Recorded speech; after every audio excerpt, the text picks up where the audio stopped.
Di balik kemudahan dunia digital, tersimpan ancaman yang tak terlihat. Saya hampir kehilangan segalanya. Saya jadi malu keluar rumah. Saya takut kalau anak saya tahu.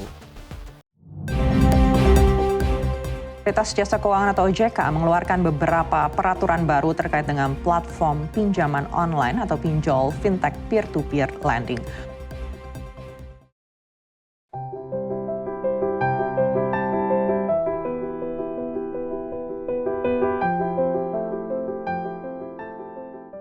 Awal mulanya sih sebenarnya mencoba untuk melakukan pinjaman online yang legal.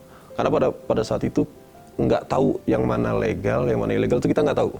Pokoknya kita taunya ini ada pinjaman, bunganya kecil, cicilannya waktunya panjang. Nah, akhirnya saya tuh coba yaudah ngajuin gitu kan. Dan memang prosesnya itu nggak terlalu rumit untuk pinjaman itu.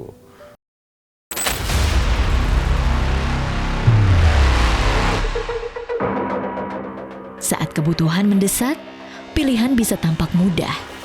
Pinjam, lunasi, dan lanjutkan hidup. Namun, satu klik itu bisa menjadi pintu masuk ke jurang yang gelap. Tampilan aplikasinya ramah, prosesnya cepat. Tapi di balik layar, ada jerat yang tak mudah dilepaskan. Nah, permasalahannya di sini. Di saat nominalnya itu sudah besar, saya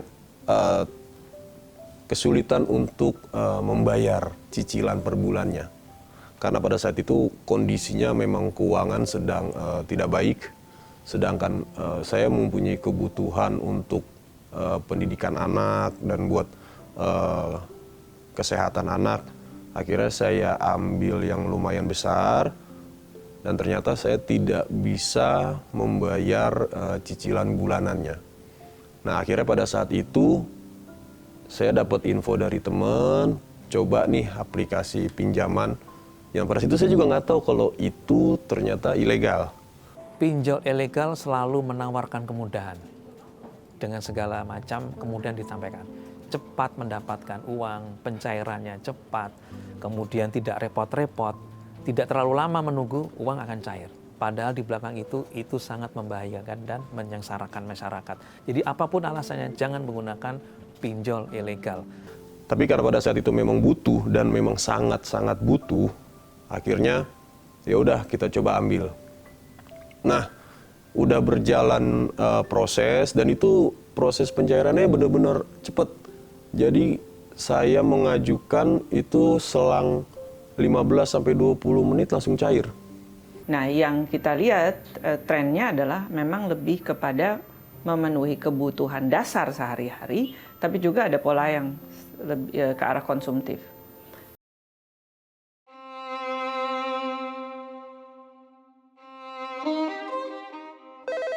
Utang yang tertunda dibayar, teror yang mengetuk setiap hari, ancaman digital berbalut kata-kata kasar, serangan terhadap harga diri, termasuk ancaman fisik. Korban juga mengalami kekerasan digital yang menghancurkan martabat. Apalagi di saat 2 hari sebelum jatuh tempo, mereka mengancam untuk menyebarkan foto-foto saya. Nah, disitulah yang akhirnya jadi permasalahan yang cukup besar buat saya di saat mereka sudah menyebarkan foto-foto saya yang digabung dengan mohon maaf dengan alat kelamin, padahal itu editan, dan itu yang benar-benar jadi membuat saya down, membuat saya drop pada saat itu, karena di saat foto itu disebarkan itu banyak teman-teman kantor gitu yang menelpon saya untuk menanyakan ini kenapa gitu, lo ada masalah apa gitu bahasanya. Nah, yang lebih parah lagi di saat mereka ngirim itu ke keluarga. Itu sampai kakak ipar saya aja sampai mau coba lapor polisi. Cuman saya tahan karena kondisinya saya takutnya nanti malah jadi panjang, malah jadi rumit. Ada satu teori psikologi yang sebenarnya bilangnya learn helplessness. Orang belajar untuk menjadi helpless, tidak mampu. gitu. Dan itu kemudian menjadi cycle yang akhirnya karena ketidakmampuannya tidak lagi punya jalan. Beberapa kan kita sudah melihat kasus di mana akhirnya ekstrim, jadi orang bunuh diri. Sempat drop di situ, sempat ngerasa ini kondisi kayak gini, kayak gue gak pantas hidup gitu loh.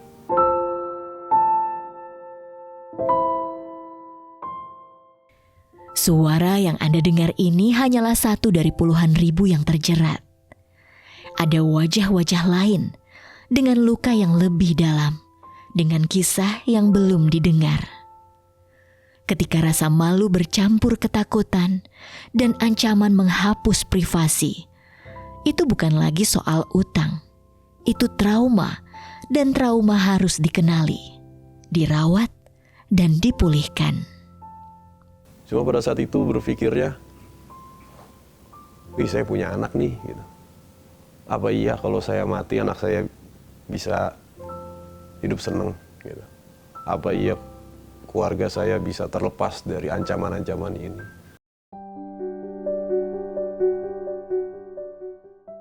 Namun tak semua memilih berdiam. Otoritas Jasa Keuangan OJK hadir untuk menindak, melindungi masyarakat. OJK dalam hal ini sebagai Ketua Sekretariat Satgas Pasti bersama ke-21 lembaga dan kementerian anggotanya berkomitmen, sangat berkomitmen untuk melaksanakan amanat Undang-Undang Pengembangan dan Penguatan Sektor Keuangan, terutama terkait dalam penanganan dan pencegahan seluruh aktivitas keuangan ilegal, termasuk dalam hal ini adalah pinjol ilegal. Kami bahu-membahu dan sejauh ini sudah kita melakukan pemblokiran 11.000 lebih dari aplikasi, dari link atau URL yang dilaporkan oleh masyarakat atau hasil dari cyber patrol yang kami lakukan bersama anggota. Harus dibedakan antara pinjol ilegal dengan pinjol daring atau pindar, pinjaman daring yang saat ini diawasi dan terdaftar di OJK. Kenapa? Karena untuk pindar kami pastikan oleh OJK terdapat unsur perlindungan konsumen dan masyarakat. Sehingga demikian para penggunanya akan terbebaskan dari seperti bunga yang semena-mena, penagihan yang menggunakan kekerasan, atau bahkan kebocoran data pribadi. Itu semua tidak baik dan itu semualah yang kita atur supaya masyarakat menggunakan pinjaman daring yang diawasi dan terdaftar di OJK. Ini bukan tentang angka, tapi tentang keberanian untuk bicara. Korban pinjol ilegal bukan hanya statistik. Mereka adalah tetangga kita, guru kita, teman kita, bahkan mungkin juga keluarga kita. Saat mereka bicara, kita tak boleh diam.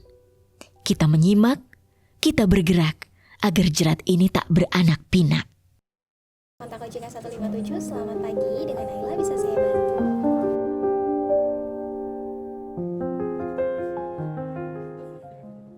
API ditunjuk oleh OJK sebagai asosiasi resmi yang menjadi mitra OJK dalam konteks menjadi jembatan antara regulator dengan penyelenggara. Untuk solusi, gunakan pinjaman daring, pindar. Untuk mengatasi masalah, tidak terjebak dalam masalah, hindari pinjol ilegal.